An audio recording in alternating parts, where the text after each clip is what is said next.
Hello everybody and welcome back to the channel where today we're going to be going over Erica Synths Zen delay. Now before we get started, if you haven't subscribed to my channel, please subscribe now as it helps me immensely to get to 1,000 followers. So a little word of wisdom on the Zen delay. So these units go from anywhere from, I've seen on Reverb as cheap as $600 up to brand new $850. They are kind of pricey. When you compare them to other pedals out there like Strymon pedals, maybe you can get better results out of Strymon pedals or even like Eventide pedals. There are a lot of pedals out there, so $700 and let's just say on average is kind of expensive. So is the Zen delay worth it? Let's get into it.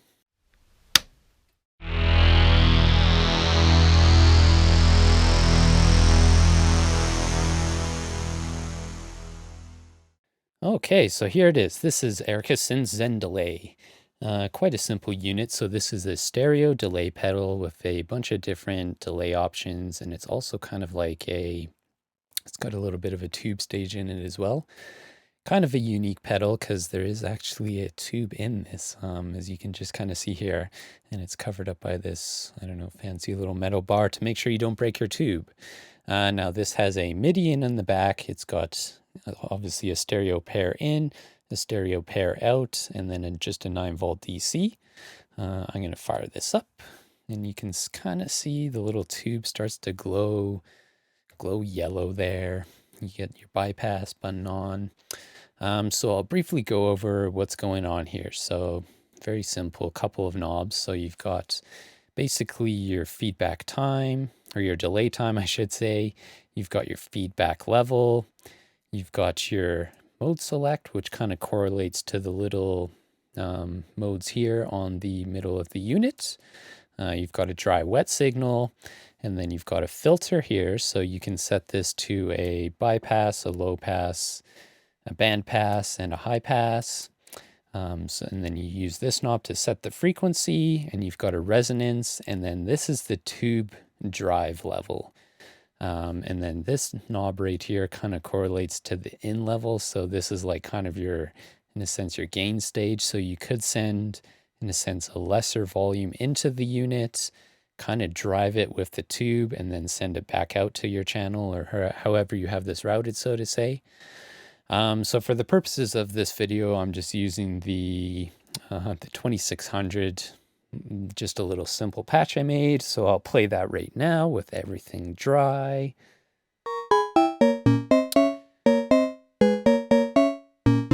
Very, very simple, cheesy little pattern. So let's start off with, let's go with the filter first. So I'm going to turn this fully wet.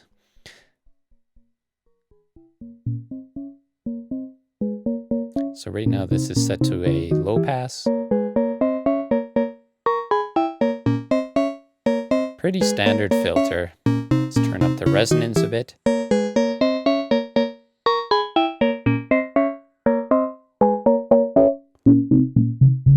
So quite a squelchy filter. It's quite decent. Since we're here, might as well go over the drive as well. So the drive, this is the tube stage.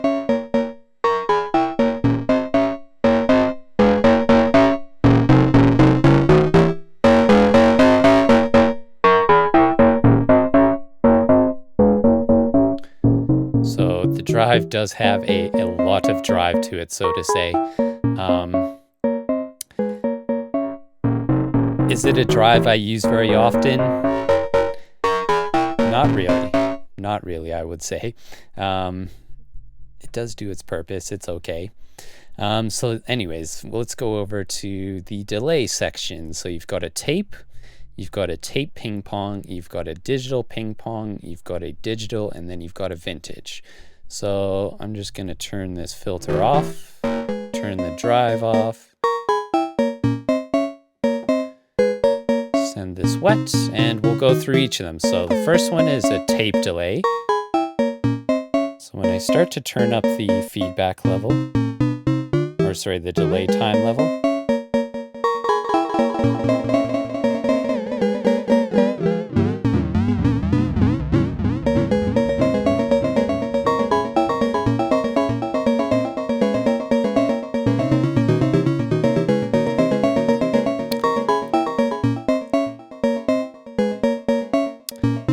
as you can hear, just a standard tape delay.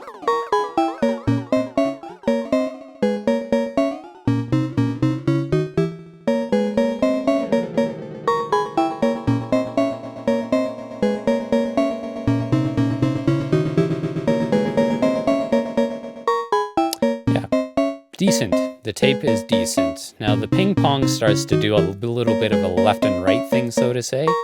So I'll just turn up the dry wet here.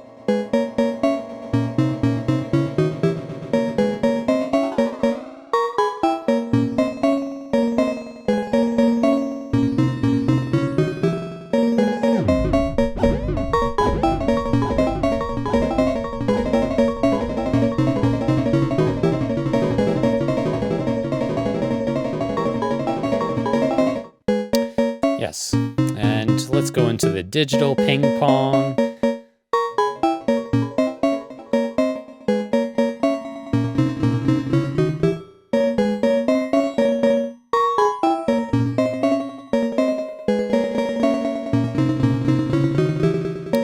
So the main difference between the digital and the tape, because next is the digital setting, which is basically a mono delay compared to the ping pong, which goes left and right.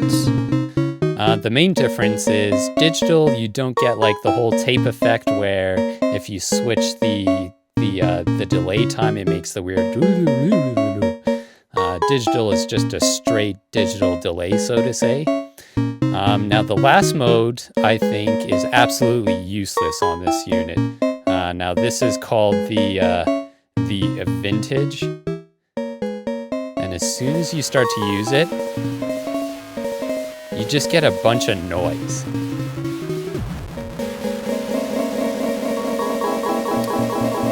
In my opinion, probably the most useless delay type you could possibly have.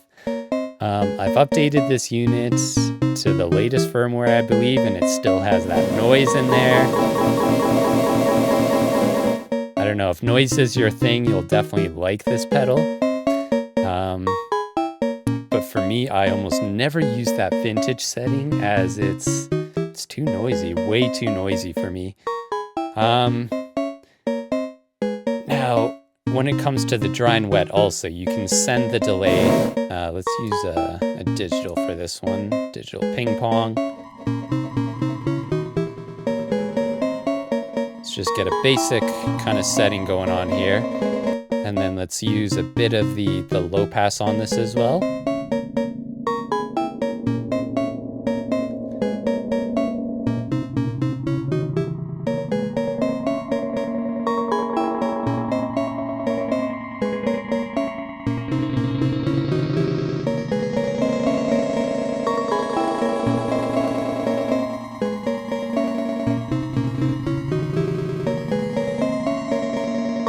Now this is where I think the unit really starts to shine, is when it because it infuses both a delay and a filter and a drive section all into one.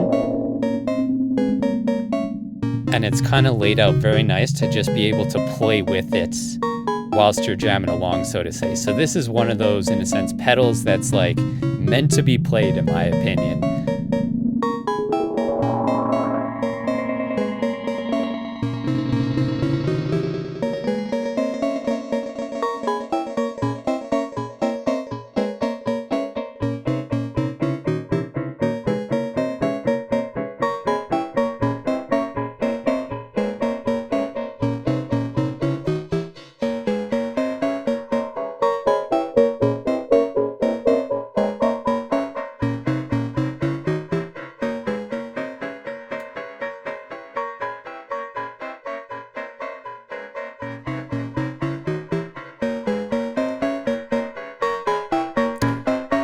As you can hear, overall, a very, very versatile unit to just be able to play live with. If tape delays and that kind of delay type is your kind of thing,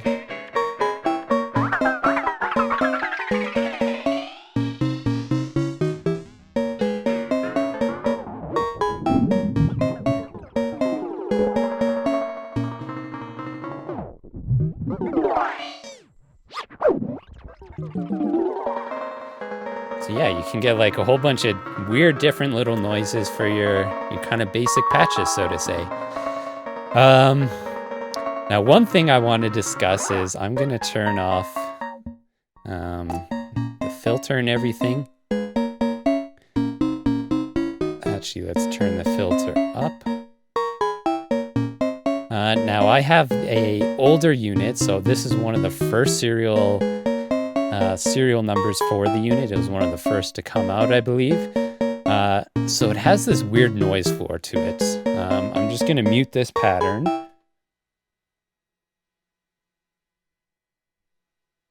And when I turn up the wet and dry, so right now this is dry.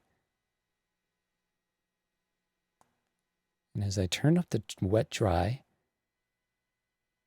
you get, I believe it is like a 3K, kind of 7K little digital buzz to this unit.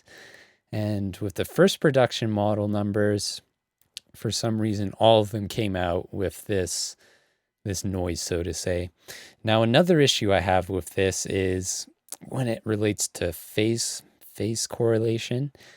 When the dry wet is 50-50, sometimes the signal phases out, so to say, and it's not quite set up quite right. And in my opinion, it loses a lot of valuable information by doing it this way.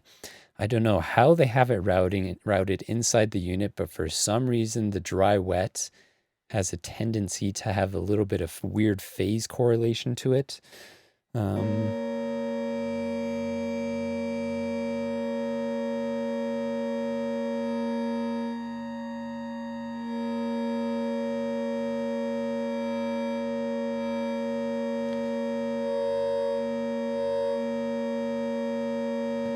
So just for example, everything is bypassed.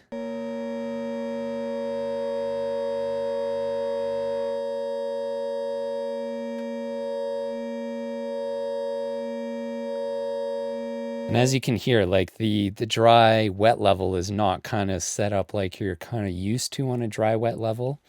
It just kind of weirdly phases things. And to me, it's just not quite right. Especially for a unit at this price, like the price tag of like $600 to $850 brand new. When I use like at the Eventide, for example, it does not have any phase issues whatsoever, but this unit does. I don't know if it's lower production model numbers that do it or a firmware update or something like this. It just has a little bit of a phase issue. So would I suggest this pedal? At this price point, maybe. It does sound okay. It's obviously fully analog. You get an analog filter. You get a bunch of different delay algorithm types. So is it worth it? Maybe, if this is your kind of thing. It depends what you're going for. For me at the time, I was looking for just a nice little tape delay because I do like to use a lot of kind of W effects in my music. So this was, in a sense, a perfect unit for this because I get the drive for it, I get the tape delay, and I've got a nice little filter to be able to tweak around the delay type, so to say. For me, it just absolutely works. It is almost like a one-trick pony, so to say. So at the price point, you can obviously get a bunch of different sounds out of it. That correlate to tape delays and delays with filters and whatnot. But at the price point, I don't think it's worth it. I think you can get better options, use VSTs, use plugins. There are a lot more better options in my opinion. So yes, it loses a lot of points for both the phase, the drive. I don't really like the drive too much. It just adds that tube crunch. It doesn't sound quite like a proper tube stage to me in a sense. And it is quite simple, so to say, especially at the price point. So, is this unit worth it? I would say no. I would probably score it probably a 12 out of 20. It's very simple. The phase issue with the dry and wet is kind of a problem. The noise floor on itself is a problem. They shouldn't have released it with that kind of noise floor to it. So overall, not the greatest unit at the price point. You can obviously get better options. And I would suggest probably getting better options like even the Eventide. H9s are pretty cheap these days, or the new UAD pedals are pretty good. So yeah, I would probably suggest those over the Zen Delay any day. The reason I have it is it just does what I need it to do. And I do kind of regret paying a brand new price of, what was it? It was probably $800 at the time. I would have probably gone with a different option if I had known it was going to have these little issues to it that just kind of ruin a recording, in my opinion. But with that said, I guess it has its own character, so it is a character piece. And for that, if you want a character piece, go with the Zen Delay. So there you have it, the Erica Synths Zen Delay.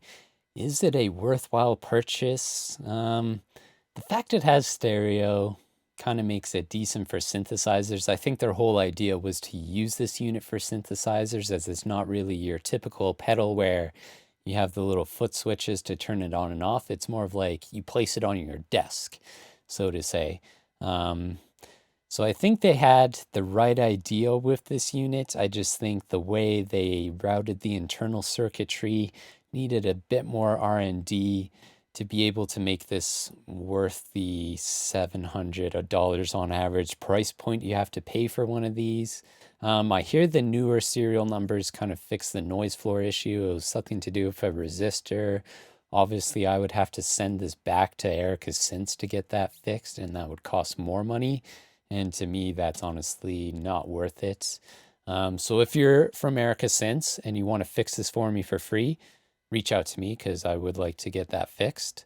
And maybe I would change my review on this unit. I probably would, because that's one of the reasons I tend not to use this as much as I possibly could, just because I do like super clean recordings, and having that digital sounding hiss to a analog pedal is just not quite right, in my opinion. So with all that said, if you like one, go out and buy one. If you are interested in it and have the money to spend, by all means, go and buy it. Otherwise, would I suggest it? No, there are better options for sure. So until the next video, where we're going to go over, I believe it is the Elysia Expressor, the compressor from Elysia. I hope you guys have an awesome week, and I'll catch you in the next one. Bye-bye.